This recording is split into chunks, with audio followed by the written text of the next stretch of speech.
Hello, fellow humans.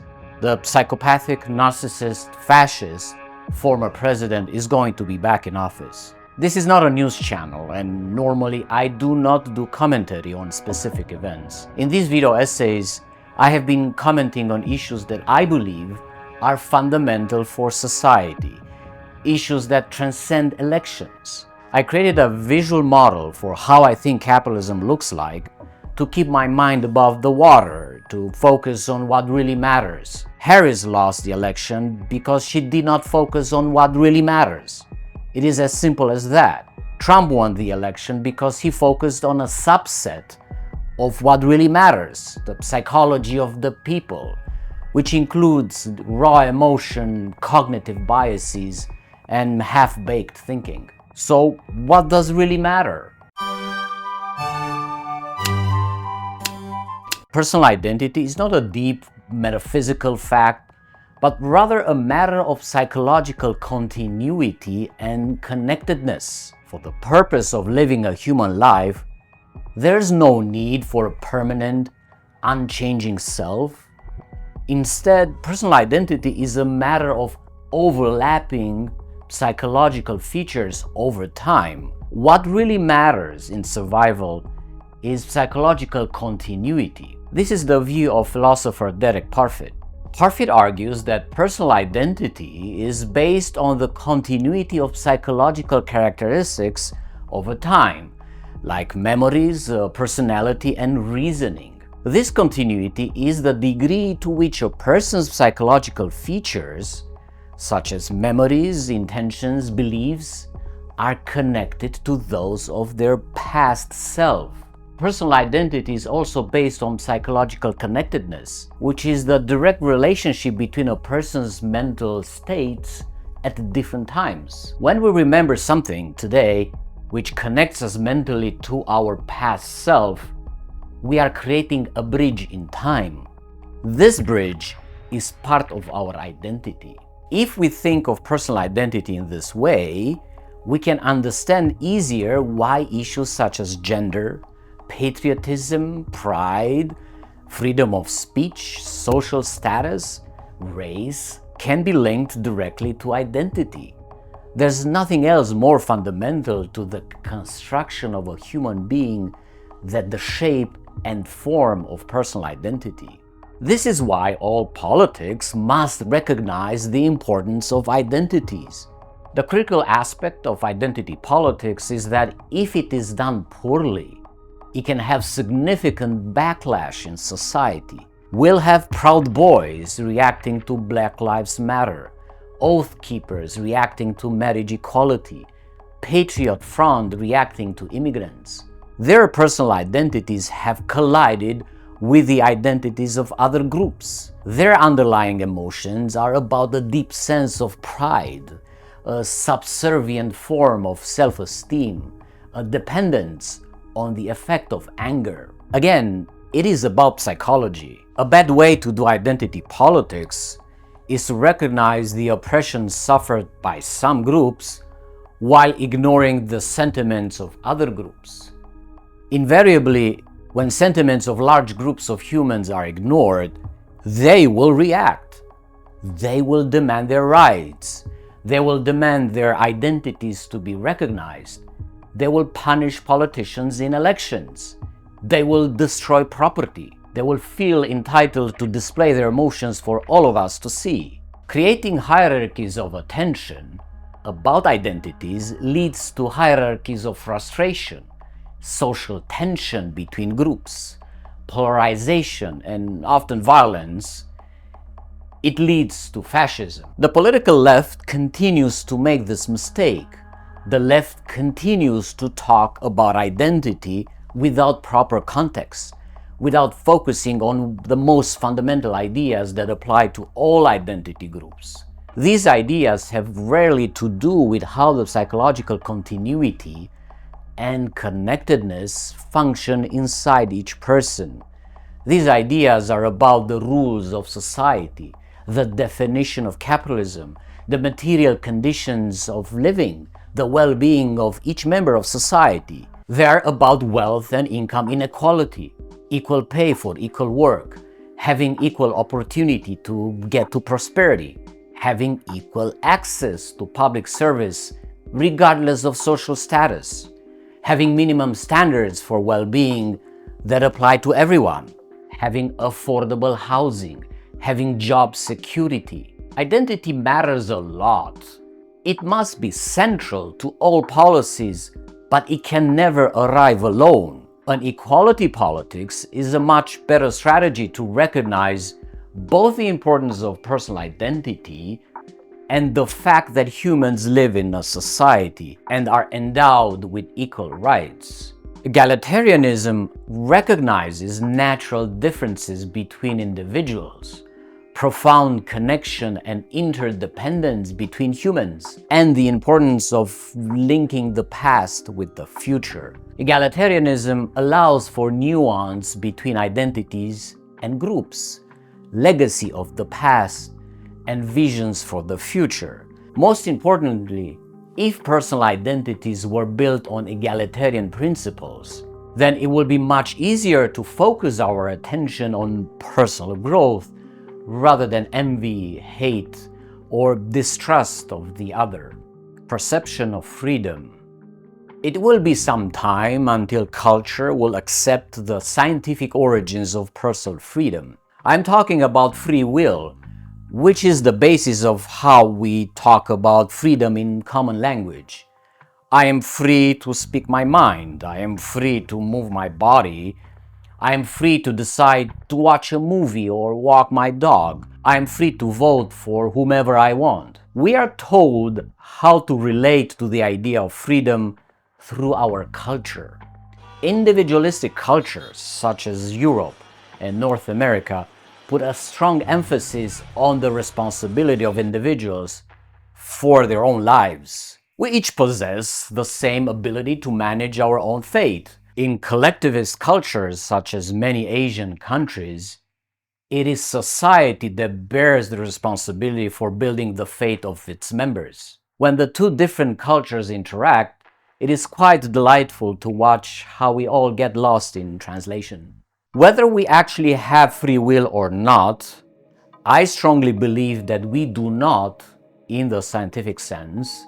It is not as important for politics as it is the perception that each individual has about how much personal freedom they have. It's about that feeling you often have in the morning in the front of the mirror when you ask yourself, I don't like my job. Why do I have to go to work? I am not free to do something else. This perception of lack of freedom translates into political thought, shapes our voting decisions, shapes which policies we support. The less freedom we feel we have, the more reactionary we tend to behave. When we are chained against our will, we want to break free. When we are told to shut up, we want to scream back. When we are told to obey rules we don't like, we want to break them. The perception of freedom is different from actual freedom. Perception is an emotional state. It's deeply caused by behavioral patterns, by character and personality. The perception of freedom is as important as freedom itself because perceptions are building identity, and through identity we exist in the world. When politicians create the perceptions of reduced personal freedoms, they will lose. They will be punished. If public policy wants to succeed, whether it's about universal health care, economic rights, the abolition of the super rich, it must check the public's perceptions continuously, carefully, consistently. Perception of power. Humans throughout history have had love-hate attitudes towards power. What unifies religions, kings, CEOs, presidents, politicians are deep-held beliefs that power concentrated in the hands of few humans is natural and necessary for governing the masses. This is the efficiency argument for power. Humans allow this kind of concentration of power because they believe in the ability of rulers to maintain order in society. By all accounts, this has been proven false throughout history. The mightiest empires have always fallen. So will the American empire, so will capitalism. Some of the most successful companies have gone out of business. Blockbusters, BlackBerry, Kodak, Lehman Brothers, Washington Mutual, General Motors, Enron. This transaction, I give you power, you give me order, is in reality a weak one, especially in liberal democracies that are supposed to have free elections. When voters perceive that those vested with power by them do not hold their end of the bargain, they will rebel against the powerful. It may not even matter what the powerful have actually done. It is all the perception. The Inflation Reduction Act, signed into law by President Biden on August 16, 2022, was supposed to do just that, reduce inflation. Did it do it? Yes, but not enough to cause a shift in perception. Rent kept going up. Groceries remained expensive. Incomes have not kept up with the prices. Power also failed the people by the way it avoided to talk about the core fundamentals of society.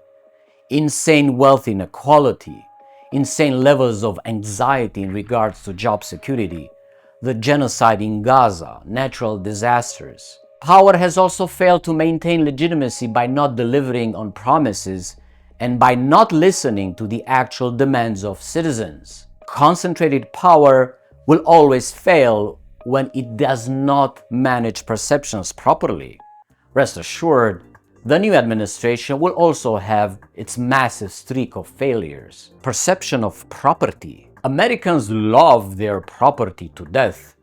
They are ready to defend it with lethal force, if necessary. Since private property is the cornerstone of democracy and capitalism, any infringement on it may be perceived as an attack on fundamental rights. In America and almost all liberal democracies, the entitlement to personal wealth, private property, and well-being based on meritocracy is often indistinguishable from personal identity. The conservative side claims that taxes are theft, while at the left-wing spectrum, many believe property is theft. Who is objectively right? Nobody can be objectively right when it comes to property and taxes because it is a matter of perception. It depends what you mean by property. Many voters think that property includes their entitlements to accumulate wealth and to inherit wealth. When the government says they want to increase taxes for whatever reason, the voters will hear that their property will be taken away. Social programs are not considered private property. They are something to utilize when needed. Voters may be much more inclined not to part with their property than receive some social services through higher taxes, regardless of how good those services are. And of course, not enough people realize that the government does not need your taxes to spend on social programs. That's not how it works. The purpose of taxes is to regulate the behavior of companies and consumers. It is not to collect money. The government creates its own money through the mechanism described by modern monetary theory, values. If we look at the results of the elections, we realize that established values matter more than hard facts. Justice, fairness, freedom are significantly more relevant to the average voter than the climate crisis. Psychologist Jonathan Haidt identified 6 moral foundations that underpin people's moral judgments. They are the care versus harm, fairness versus cheating, loyalty versus betrayal, authority versus subversion, sanctity versus degradation, and liberty versus oppression. According to Haidt, liberals tend to emphasize the care versus harm and the fairness versus cheating foundations, often focusing on issues like social justice, equality, and protecting vulnerable groups. Conservatives tend to endorse all 6 moral foundations more evenly, giving weight not only to care and fairness, but also to loyalty, authority, and sanctity, valuing social cohesion, tradition, and moral purity. I do not agree with Haidt. I think there are vastly more spectral values on which we can place humans. In his categorization, conservatives look much better, but are they really? We can easily find other values where liberals and socialists score much better. Another example is the book Values by former chief of the Bank of Canada and the Bank of England, Mark Carney. He advocates for stakeholder capitalism, where companies are held accountable not only to their shareholders, but also to their employees, customers, communities, and the environment. He thinks the heart of economic systems should embed values like fairness, sustainability, and equity. I do not agree with Carney either. He's too vague. His description of values is utterly unrelatable. We can take his approach both as a socialist and as a capitalist agenda. Many intellectuals and politicians play the double-speak to appeal to a large audience. I call them vocabularians. This is why the Democrats lost and will continue to lose. The people see through the words. They see through the bullshit. How should we then talk about values? By considering everything from the most abstract, such as how do we define freedom, merit, and capitalism, to the most concrete, such as should we cap the cost of housing to 15% of disposable income? Everything matters, in different degrees to different people. Social agency. Social agency refers to an individual's capacity to exert influence and participate in society. It's about having the chance to engage with social norms. It's about how society prevents us from realizing our full potential of personal growth. This is not the same as the perception of personal freedom, which may or may not exist independent from social reality. Irrespective of the perception of personal freedoms, the amount of social agency can have a serious and long-lasting effect on behavior. When social mobility is reduced, when people cannot escape the trap of poverty or have a better life than their parents, or get a sense of improvement of their material conditions, the blame will fall on those responsible with creating the conditions of social mobility. Some may have social agency more than others and fail to recognize it. This is privilege blindness. Others may have less social agency but won't be aware of it. These are the immigrants voting for fascists. These are the poor and the downtrodden voting against their interests because they do not know how the elites live their lives, how the elites have accumulated wealth through exploitation and abuse. Social mobility is also the tool by which people compare themselves to others. When some of us see others getting ahead in life, while we still struggle to make ends meet, there are chances we will feel a lot of resentment and anger. We will vote for anyone that speaks to our feelings and promises to blow up the system. Transcendence, a higher purpose. Many humans believe in some sort of immaterial transcendence. This belief has priority over all other beliefs and values, leading often to morally corrupt positions, lack of empathy, approval of violence, discrimination of other groups.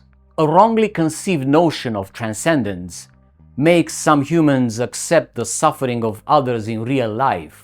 Many Christians condone the Israeli genocide in Palestine because they believe their version of transcendence is superior. Transcendence is not negotiable. Once you set your mind on a specific kind of a higher purpose, it will be extremely difficult to change your thinking. While you remain confident that your higher purpose is rock solid, you may ignore the climate catastrophe. You may feel confident to focus on your immediate selfish interests. There's also good transcendence, which is the kind that is the most inclusive of all life. Folks who believe that the higher purpose of life is to continue and improve its conditions are more receptive of the needs of all sentient beings. They will watch carefully how their behavior affects the well-being of others. This version of transcendence, which I call inclusive transcendence, has the potential to phase out conflict and stimulate cooperation. Public policy must be informed by all visions of transcendence, must focus on those that cherish life on this earth, must focus on transcendence that recognizes all life on earth, the interdependence of all living systems. The payback will be great and real. Knowledge how informed you are. Here's a list of facts. More than 1 in 3 species worldwide faces extinction. The carbon emissions of the richest 1% increase hunger, poverty, and deaths. Global conflicts is driving up to 21,000 deaths daily from hunger. Once melting glaciers shut down the Gulf Stream, we would see extreme climate change within decades. Tech billionaire Elon Musk is on track to become the world's first trillionaire. 10% of Europeans own 67% of the wealth, while the bottom half of adults own only 1.2%. The top 10% of global energy consumers use roughly 30 times more energy than the bottom 10%. Humans are pushing around 1 million species of plants and animals towards extinction. Knowing this may update your psychological status, or it may not. Knowing this may evolve your identity, which in turn may change your behavior, or it may not. Not knowing this surely will not modify the behavior of those that still lurk in ignorance. This is why knowing matters. The circle is now complete. The future has never existed. Nothing is forever. Thank you for watching this video. I hope you learned something. Please support me if you can on Ko-fi or Patreon to make these videos possible. Until next time, be well. Increase the peace.